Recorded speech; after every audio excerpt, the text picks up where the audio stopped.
Jody. Hi. Everybody could take a minute to go, hi. Hello, everybody. Nice. So nice to see everybody. Yeah. Nice to see you too. Yeah, that's right. Okay, so here's what we're doing. It's very interesting because this class on happiness is also going to combine with Tehillim. So I'm going to share the screen in a few minutes because I copied down this Tehillim. So let me just first say like this. How did everybody like Shavuos? I think it was all beautiful and fun, but I have a major cheesecake stomachache. I don't know about the rest of you. So I just want to throw out there what Esther Greenbaum said to me. She goes, you know how she is, right? She goes like, Gail. I go, what? She goes, you know what the spiritual energy is after Shavuos? I go, what? Esther, what? Diet. Everybody has to diet. It's the spiritual energy after Shavuot.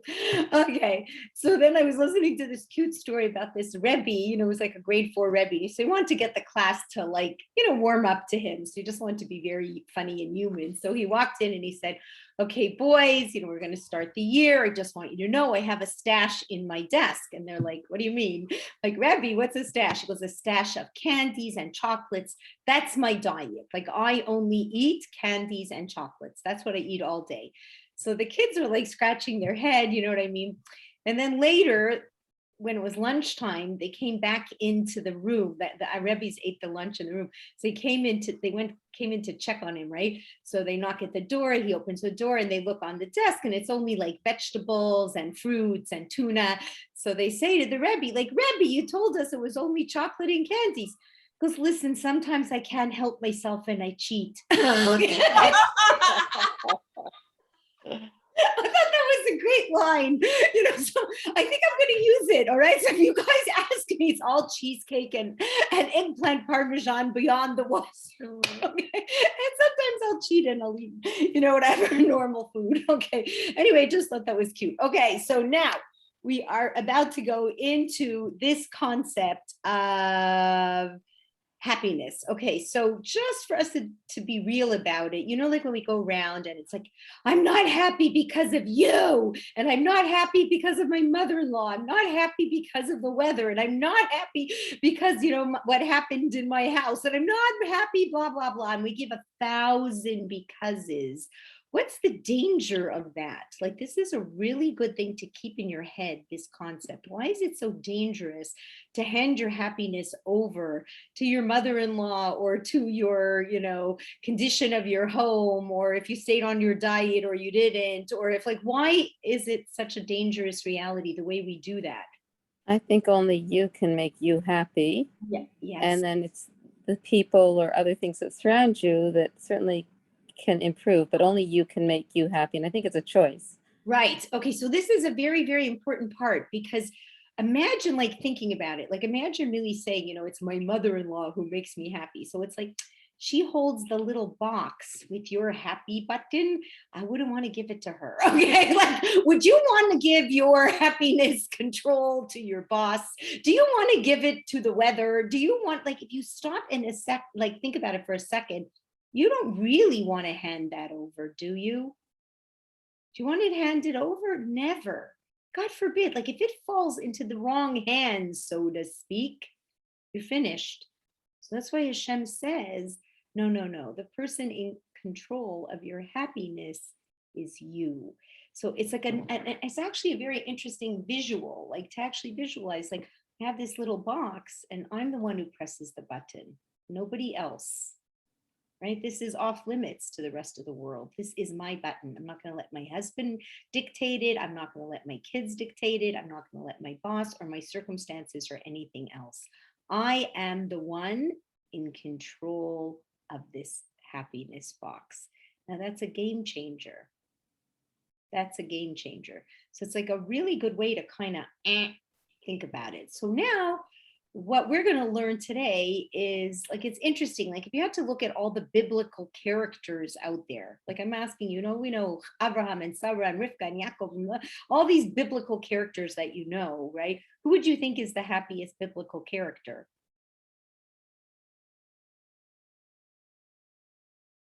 It's interesting. Abraham? Okay, Abraham, some people would say it's Abraham. Why would you say Abraham? because he was kind and kind people are happy. Yeah, yeah, that's true. Okay, he was kind and kind people are happy. Who else would we say? Like other people. Like, this is your own personal reality. There's no like, I'm going to say at the end who is the greatest teacher of happiness, but I'm very curious to see, like, who do you think it was? Do you know what I'm saying? Who in your mind's eye is that? Like, I could see Avram as a good possibility because of what you're saying, right? He was so kind. And really, if you looked at the Avos, yes, you definitely can send your link to Cindy. So if you look at the Avos, right, and you look at them, like you kind of look at, like the Torah tells you, Abraham is at the peak. Like Abraham is considered the morning. Like he had it, like he's the dawn of the, So when you're in the dawn, usually you have it a lot better. Do you know what I mean? So I could see why you could pick that. Now, Talia, what do you have to say? I'm not sure if you agree, but I thought King David. Okay, bang on. Beep, beep, she wins. Okay, you got it. Talia, you got it. Because he always, like, he had like such circumstances. Go ahead, Talia. Yeah. He had like circumstance where his own son wanted to kill him, and he still was praising God and being positive. Okay, perfect. Okay, absolutely perfect. Okay, so it's interesting because when you're looking at happiness, we're kind of like looking at it from that concept of like, whoever had the best circumstances must be the one who had the most happiness.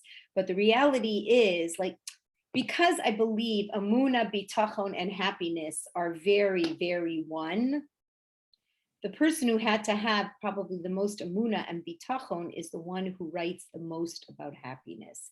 And in fact, in the very first psalm, which I want to bring up, so let me just see if I can share screen and it'll come up, because I'll really hope I can. Let me see.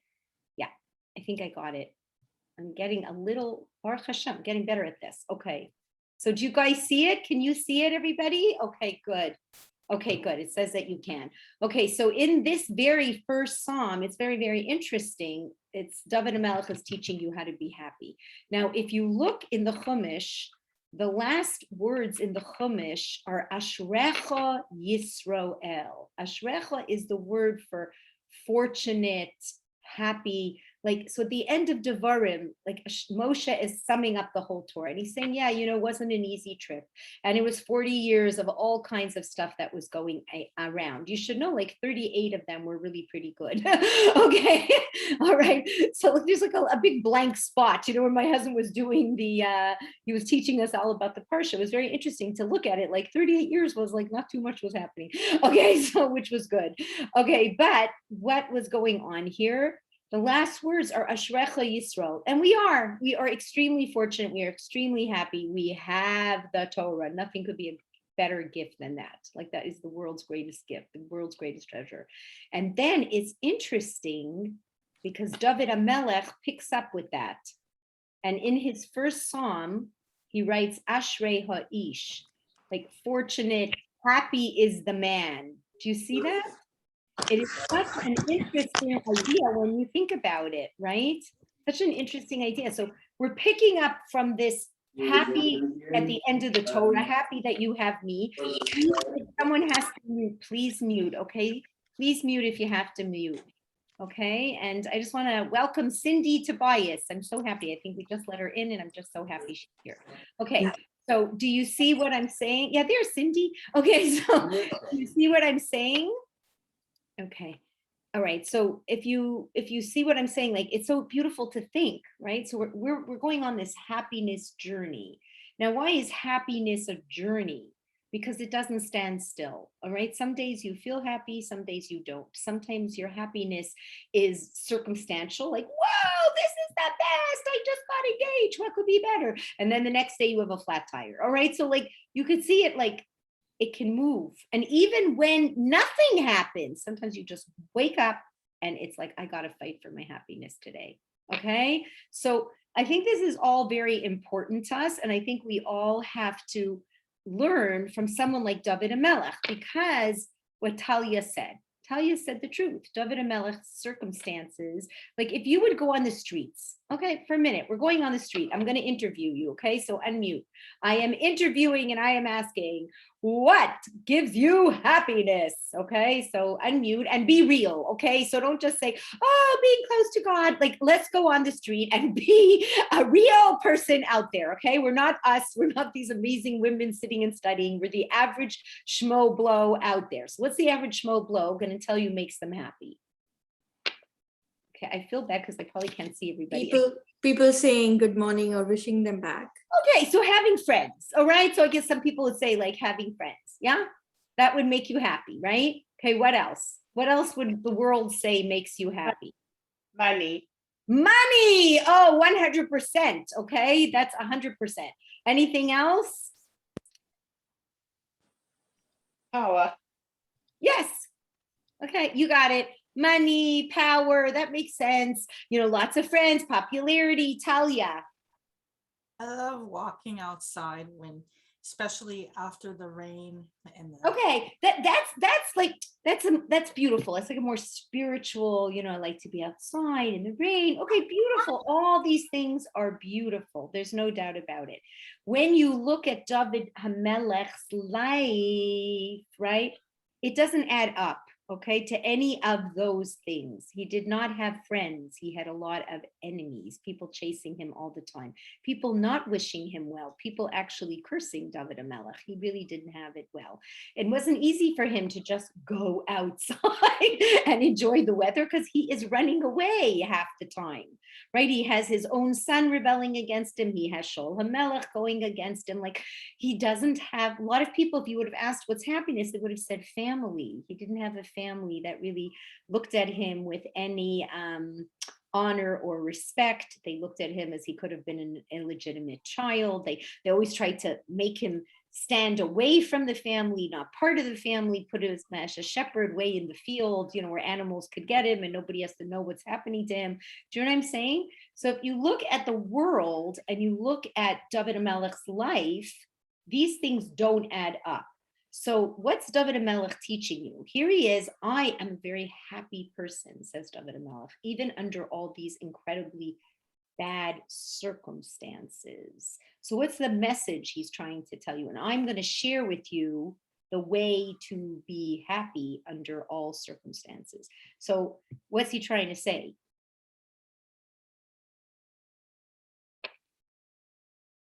The person who has not done sins or not talked about anybody, the person who is happy is the person who doesn't talk or lashon hara about people. Okay, but what's he trying to say? He's trying to say, yes, there is a formula. He's trying to say to us, there is a formula to be happy, even when the circumstances of what we would all assume would give you happiness aren't there.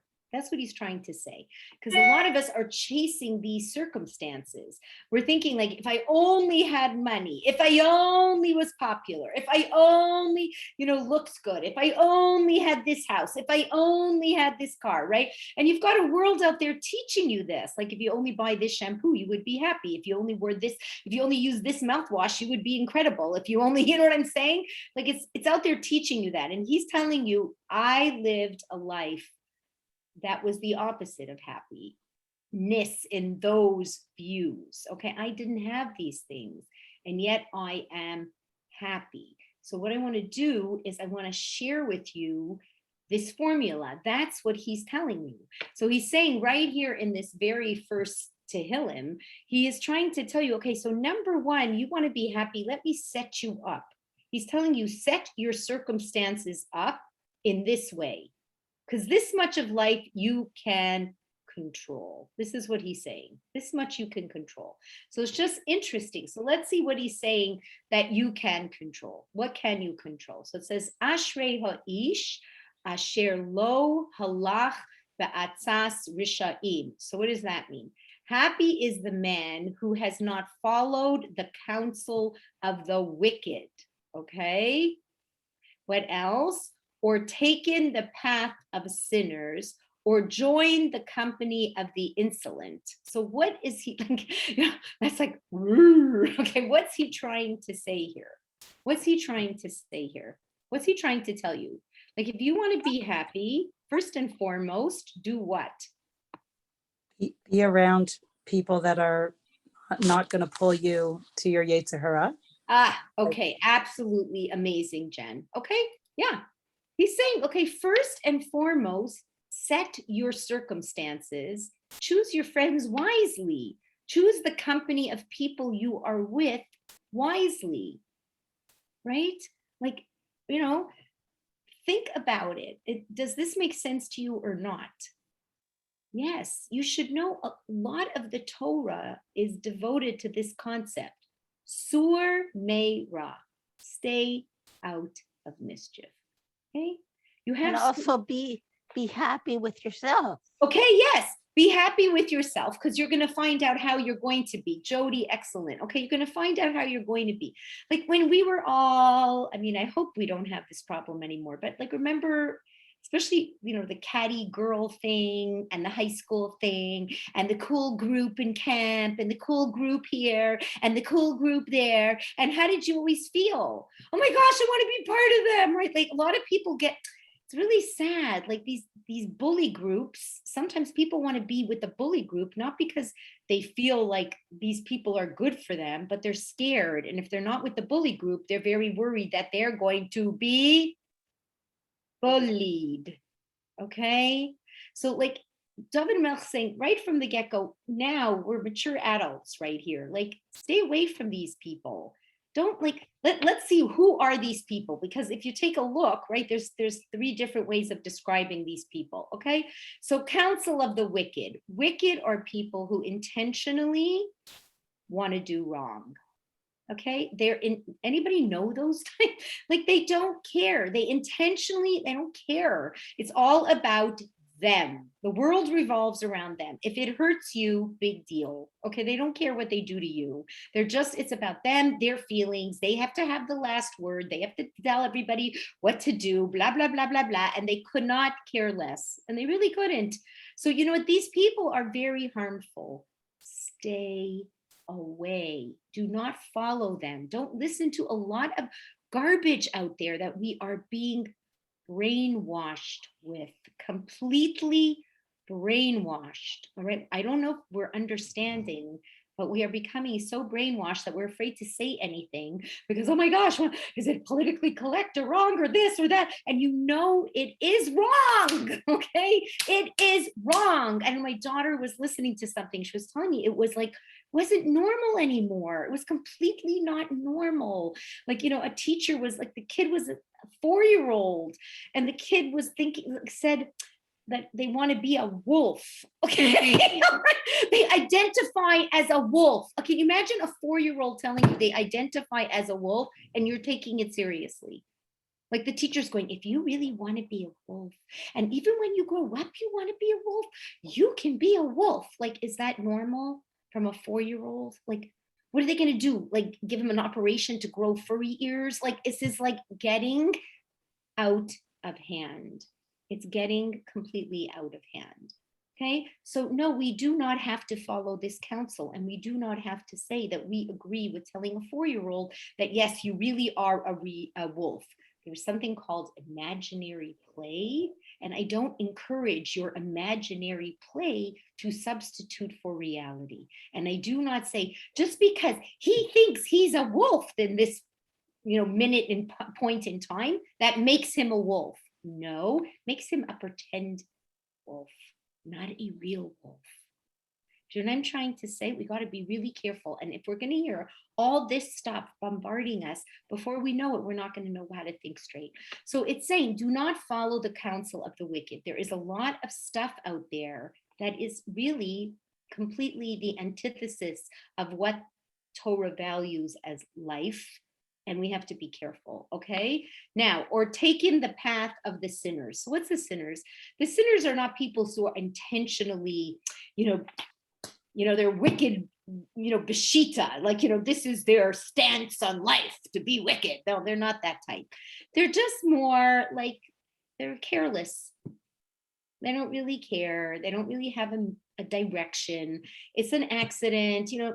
It's like what's wrong with gossiping? We can kill time. Why can't we go to see this, you know, whatever movie? Why can't you talk to me about your husband and tell me all your stuff? Come on, let me hear what goes on in your house. Like, that's not what the Torah would tell you. Like, stay away from these kind of people, right? Because once you start like talking all this junk very casually, what happens to it? What happens to it? You know, when you tell your, you know, your private stuff to people, right? And they're not really careful, and it's all just like, what happens? Everybody else knows about it. Before you know it, the whole world's got your dirty laundry on their Facebook page, okay? And it's not a fun story, all right? So the Torah is telling you, like, be really careful, right? You want to be happy? Number one, like, set your boundaries, know what environment you want to be, know the direction, know who you want to be. What's the company of those people who are leitzim? The Torah tells you that this is probably one of the, unfortunately, like it's such a, I can't find another word, destructive kind of a person. A leitz is a person that you could be listening to a Devar Torah for an hour, and it could be so inspiring. And then the leitz makes one of these like silly jokes and takes the whole thing down. So a leitz is that kind of people who are very, Rain in your say it again, what are they? rains in your parade. Yes, they rain on your parade, and they're very cynical.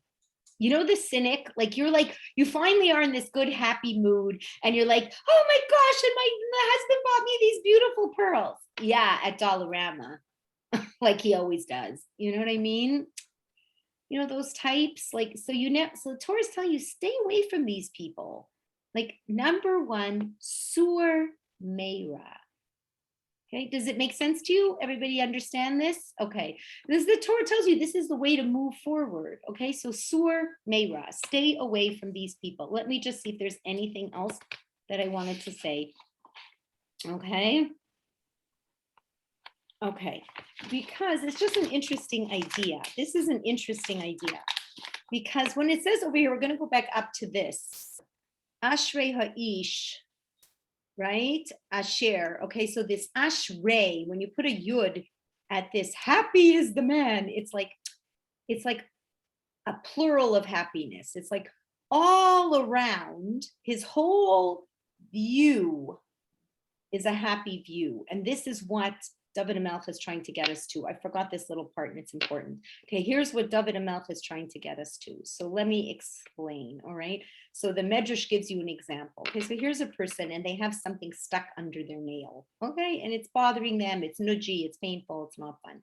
So they go to the doctor and they go to the doctor and go, look, doctor, there's something under my nail. Okay, so the doctor goes, okay, fine. It's like, looks, yeah, I'm not sure what it is. Maybe it's an infection. Let me look through your whole body. We're gonna give you a body scan. Okay, fine. So he says, comes back and he says to the guy, I just want you to know, your kidneys are working, your feet are great, your hands have nothing wrong with them, your heart's beating, your brain is phenomenal, you got so much going for you. And the guy looks at the doctor and says, what? Yeah, but that little nudgy thing under my nail, okay, like it's really bothering me. Okay, so what do we want to be able to see? Because you have to see, like with David HaMelech, right? Like so much was always going wrong. And David HaMelech's focus was everything was good. Do you know what I'm saying? Like it's an interesting idea. Like with so much going wrong, somehow he had this focus, which he's going to teach us how to focus. He had this focus, like if you just take that overall big picture, I'm okay. Do I have pain under my nail? Yeah, I do. And do I have to treat it? Yeah, I'll have to get a Band-Aid or whatever it is. But my overall big picture, I know where I'm going and I know how I'm feeling and I'm going to control those realities. Do you see what I'm saying? That's a lot of this. Okay, so we're saying number one, to be able to see a better, bigger picture, number one, set yourself up in a good environment. Set yourself up with people who are growing and happy by nature and want to be happy. Lots of people want to kvetch. Okay, kvetching makes them feel important. I don't know why, but it does. They want to kvetch because they want to go, I have so much to do and I'm so upset and this one did this and it's really not that nice. You know what I mean? Like it's just, okay, but we don't want that. All right. Okay, so now what does it say?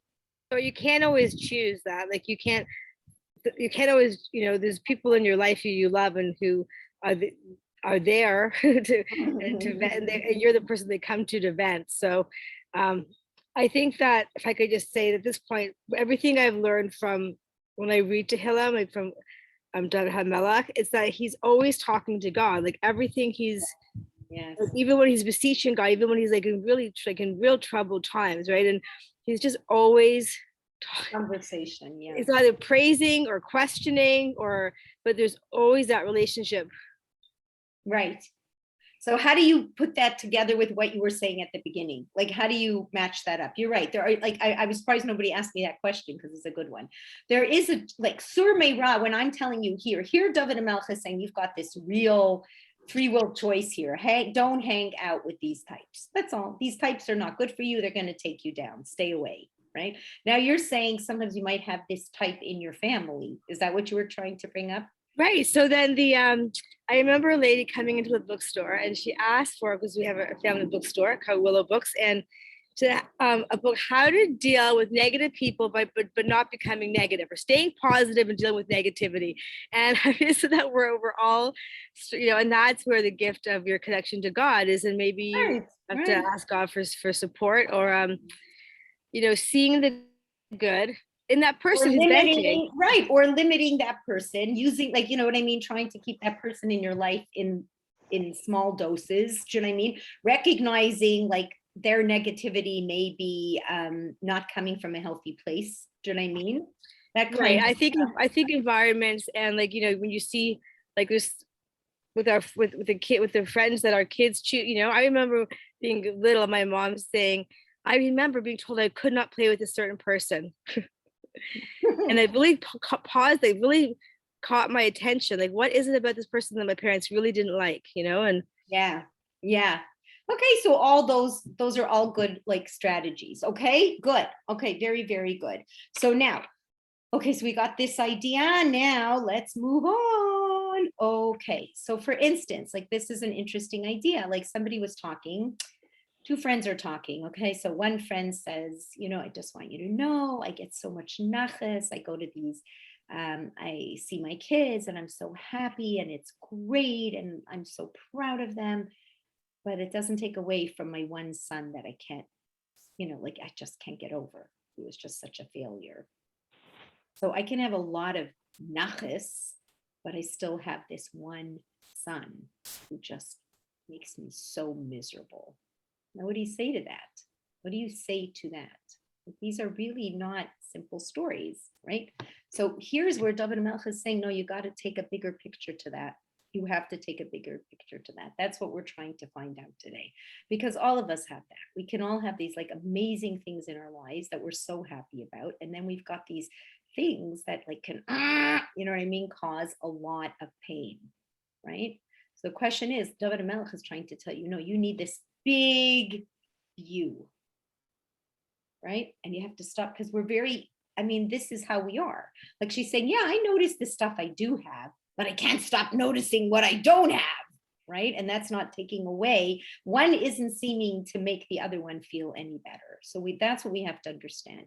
And is it legitimate to feel pain? The Torah tells you 100% you're going to feel pain. The question is misery.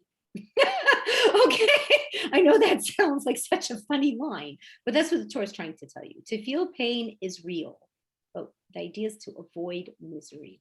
And not only to avoid falling into misery from your pain, but to actually see if you can see something else in it so that you can be happy. Do you see what I'm saying? Everybody's getting it, yeah? Okay, that's the hard part of me when I have this up. I can't really see the whole gallery of people.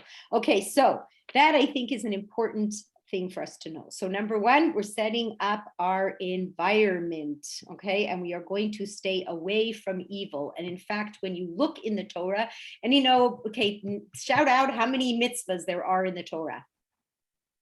613. Excellent. How many are sur meira, stay away from evil?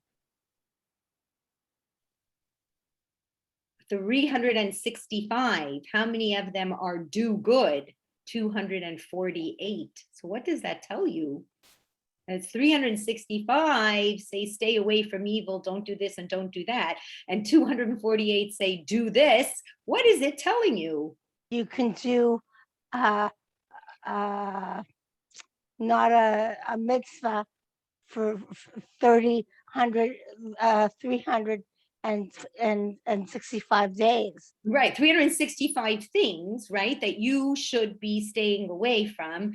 Over 248, that gives you the impression that not There is more evil than yes, not doing evil is heavier, weighs more important than even doing good.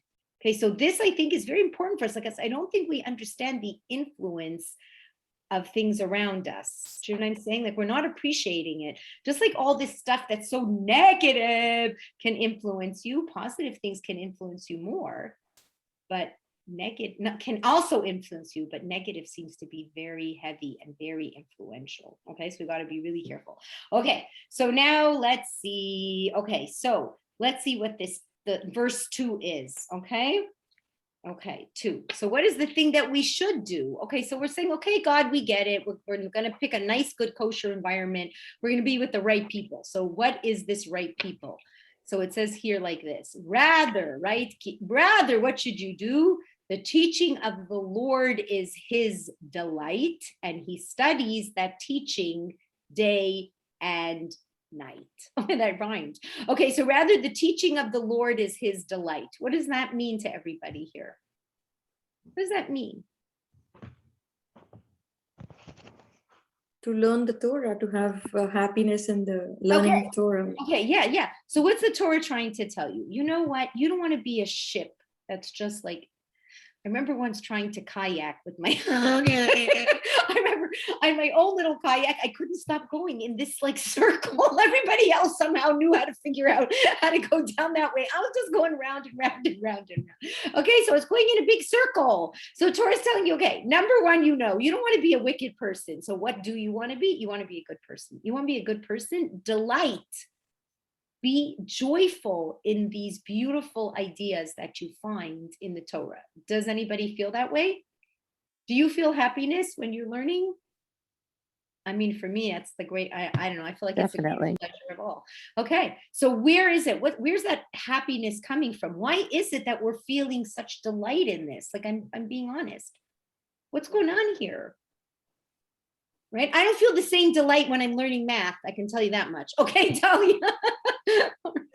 Feel a connection with God. Yes. Okay. So there's something higher. It's the only way we're going to be able to be happy. Because if you're focused only on this, you're only focused on your fingernail, you ain't going to be happy. You're going to have to look beyond what does this pain of the fingernail mean? And what am I supposed to do with this pain? And do you know what I mean? Why am I getting this pain? And what does this all mean? Do you know what I'm trying to say? And then you could look beyond. So right now, the Torah is telling you what's going to give you delight, clarity. Okay, I'm listening to a lot of junk. I want to go away from all these people and all their wicked messages and all their garbage that they're trying to sell me just to take advantage of me and use me. I don't want that. I'm getting out of there. So where do I want to go?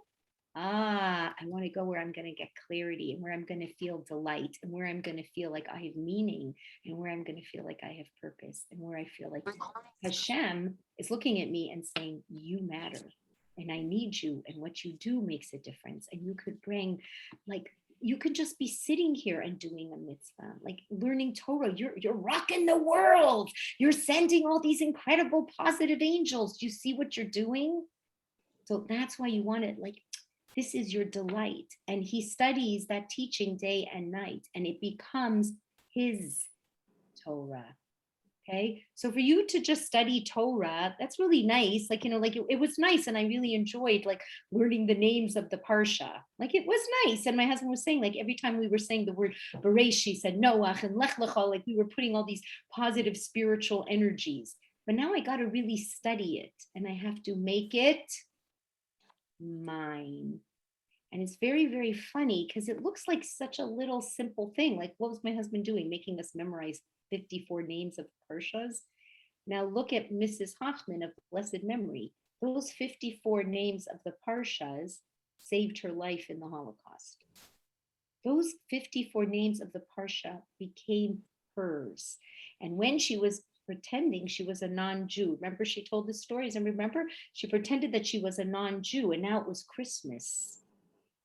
And Christmas in the non-Jewish world, like imagine in Eastern Europe during the Holocaust, people were looking to turn in Jews. They were looking to catch them and give them to the Gestapo. So she's like in real trouble because where is she going now? So she told the person she works for, I'm like going home to my family. That's a good excuse, but there's nowhere to go. So she tried to sneak back into the ghetto. Could you imagine? And then they asked her, you're a goy. They thought she was a non-Jewish woman. She didn't look Jewish anymore. She didn't act. They said, you're not Jewish. She goes, I am. She rattled off the 54 parshas. That was her key. Do you see what I'm saying? And it became who she was. And later, in her later years, she wants to teach all these girls in these beautiful Beis Yaakovs and in these Jewish schools. And she needs to kind of establish who she is. And at 100, she turns around and goes, you want to know where I came from? This is the family I had. I remember the 54 parshas. And she rattles it off. So yes, you're going to delight in Torah, and then you want it to become who you are, okay? So even something as simple as the parshas, what about something like your decision-making in life? Your husband gets this great job offer. I remember this happened. Somebody called me. The husband got a great job offer. They would have made much more money than they made living in Toronto. But where were they going? To Yehupitzville, like way out somewhere in the States. And they weren't, there wasn't a single Jewish school around, right? So they called me up and they said, so what should we do? So what should we do? Unmute and tell me, what should we do? Stay where you are. Yes, why? Because you need to be in the community. Yes, your whole Judaism is going to be flushed. And if your whole Judaism is flushed, you're going to be hanging around with the wicked and the sinners and the insolent. And where at the end will you be? I want to tell you something. I never even thought about it. I was listening to Rebbetzin Leah Krohn. She said, when you look at a person, a human being, where do you really at the end know what humanity really is all about? Is it when they're in their 40s? Is it when they're in their 20s? Is it when they're in their 30s? Or is it when they're old? Which one is it? When do you really know what you accomplished in life? When? Is it at the beginning, in the middle, or at the end? The end. Yes. And So she said at the end is the summit of life. And we can't kid ourselves, because I don't know about anybody here, from the beginning to where you are right now, how long do you think it took? Like, forget your years. Let's say you call it, your birthday, you're 60, you're 70, you're 80, or you're 20, or you're 30. How long do you feel like it really got you? How long do you feel like it took you to get here? I'm still getting here. Yeah, a I feel like lifetime. it took me 5 minutes. If you would ask me how old I am, I'd say I'm 16, okay? I wouldn't, like, it's 5 minutes. It's 5 minutes. Okay, so now after the 5 minutes, we're looking at this person, right? They're older. They don't have any more Yetzer Hara to go to a club. They don't have the physical ability to do the things that they, used to do, whatever it is. Now comes the summit of your life. Now comes the totality of who you are and what you're leaving behind and where are you going, right? So if you haven't had like a Torah, like Torah gives you life after life. Torah tells you you left all these incredible positive energies and legacies and role models and Torah and mitzvahs and blah, blah, blah, blah, blah, blah. You left eternity all over the place. right? If you took that all away, what did you leave? How many hot dogs you ate, how many limousines you drove in, how many condos you had? Doesn't mean anything to anybody in the end. It really, really, really doesn't. They couldn't care less, right? They really couldn't care less, right? You're going to leave all your furniture behind you. Trust me, all your kids are calling 1-800-GOT-JUNK. How many of those gorgeous couches that people had when you were growing up and they had to have a plastic and a cover on it and a this on it and a that on it, and then Nebuch, the person, passed away. Did anybody want their stuff? No. I remember once I was giving a class, this lady told me how she remembers seeing her aunt. The aunt gave her whole kishkas to that couch. And she said she could not believe it when the aunt died. Like, she remembers seeing the people from 1-800-JUNK just carrying it out to be thrown in the garbage. And this was like her pride and joy of the aunt. Okay, so the Torah is telling you, all right, so you want happiness, you know two things. Sur meira, stay away from evil, the aseh tov, and do good, and get this Torah to be internalized, to become your studies. You study it, okay? Right? The teaching of the Lord is his delight. It's your delight, because you're going to take it and you're going to say, I have a life. I have a certain prescription that Hashem gave me of the good, the bad, and the ugly. And I am going to use it to become the best person I can become under my personal circumstances. Okay? So now, and then what does the Torah tell you? If you do that, here's what David HaMelech is saying. If you do that, you sur meira, you're learning your Torah, you will be v'haya ke'etz. What's an eitz? Anybody know? A tree. Yes, a tree. So how is man like a tree? How is man like a tree? We put down roots. 100%. Go, yeah, keep going. Like, man is very much like a tree. Did you guys lose my thingy? Is it still up? Yeah, it's up. It's Okay. up. For some reason I'm okay. There I am. Okay, good. So he has roots. What else? Come on. We have to be nurtured. Okay.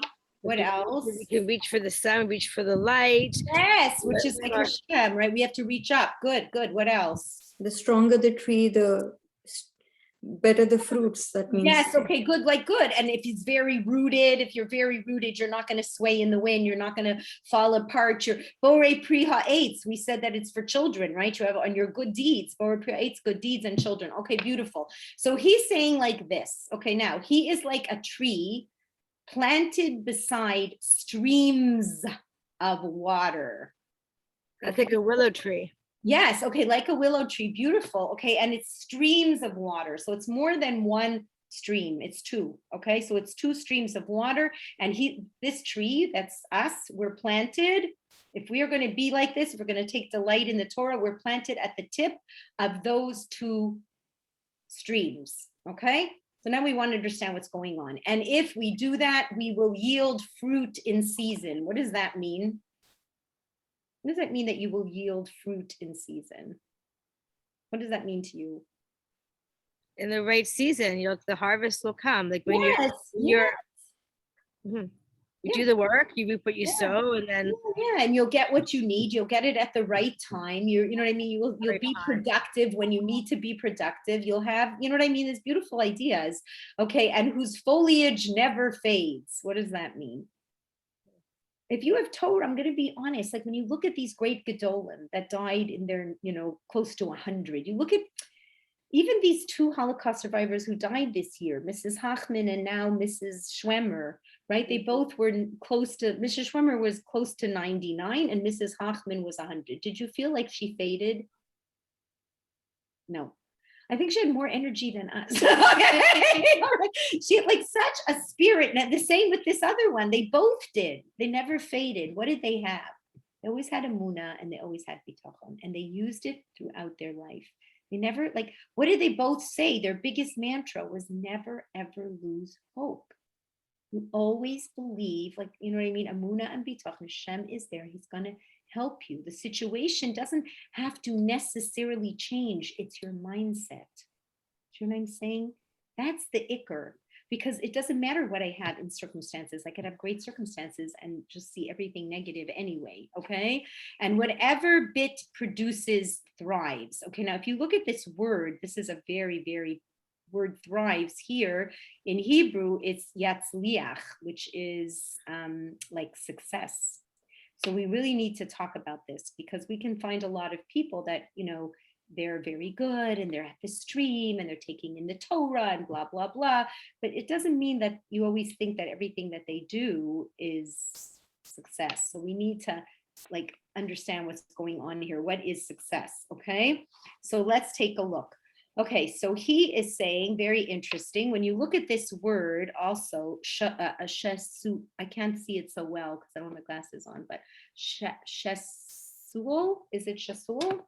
Yeah, okay, so when it says here the word planted, in Hebrew, that word can also be transplanted.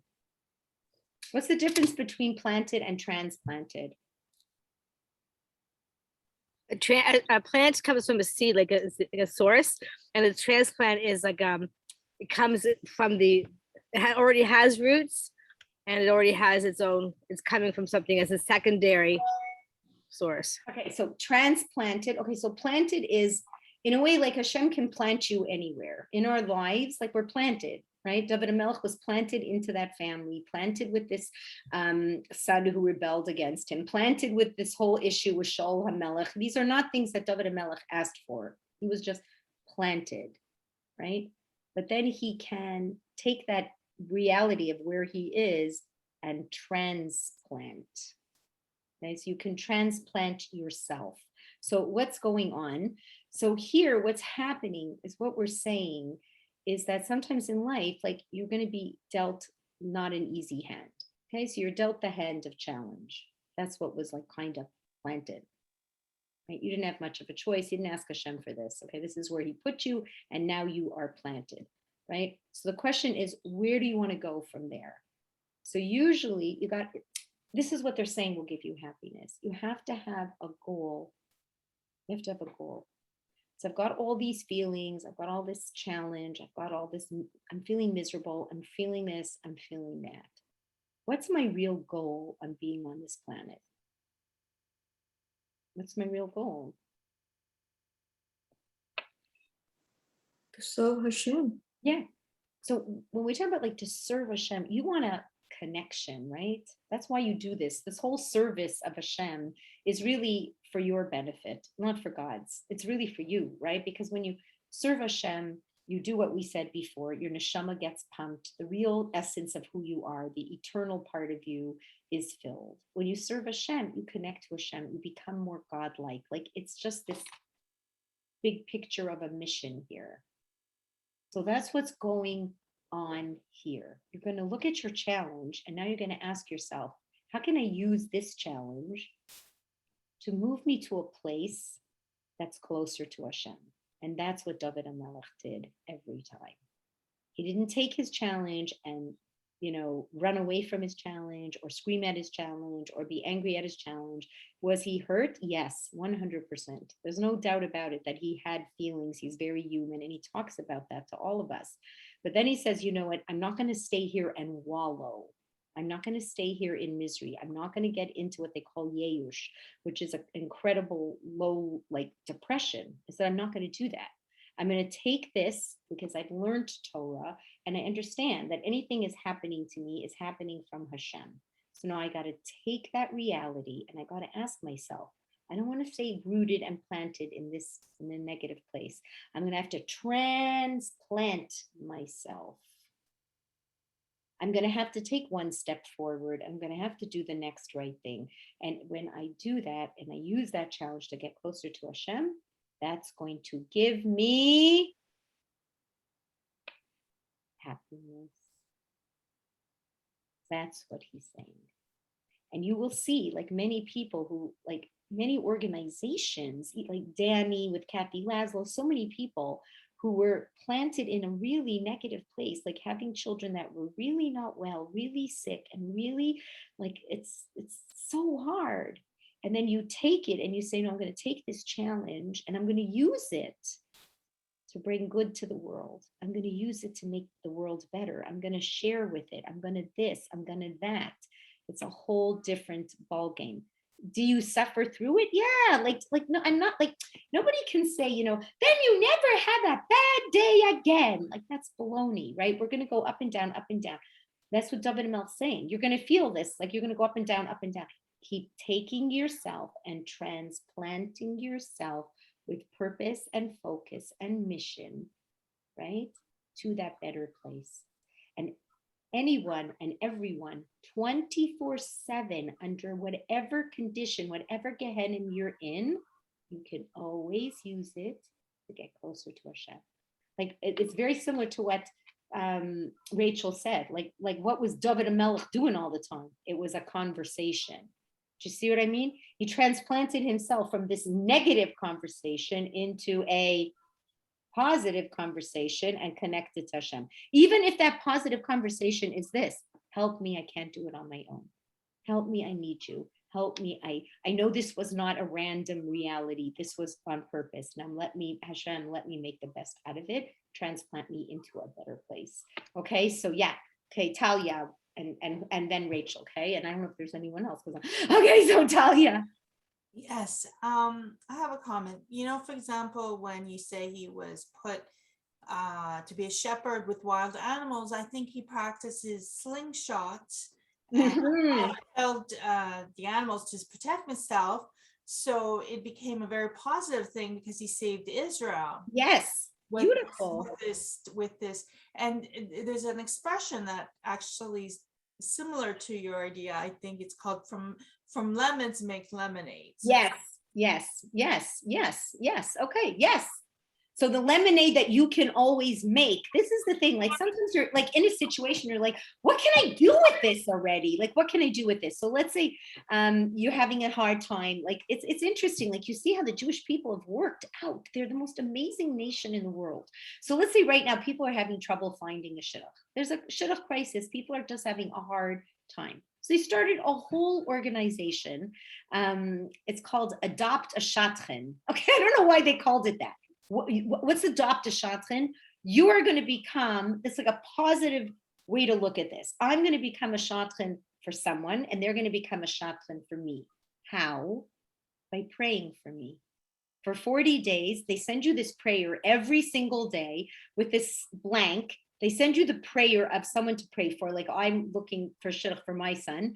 So they sent me someone else's son, Moshe ben Nechama, okay? And he should find his shidduch, Moshe ben Nechama. So for 40 days, I'm praying for Moshe ben Nechama. I don't know who this is for 2 cents. Like I have no idea. It's just some Jewish name out there that was given to me that I know belongs to a Jewish boy who really would love to find his soulmate.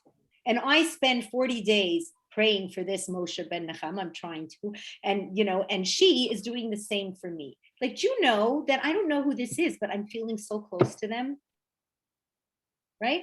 I actually feel close to this person. I don't even know who he is, but I always think like if he ever got engaged, I would love to know. You know what I mean? Like I feel like I'm giving to this person. Now that I'm feeling like I'm giving to him, I don't feel that same weight over my own son. I really don't. And I actually feel like this is like, woohoo, that Jewish people. It's a collective soul problem. We're all collecting together to work for the next guy.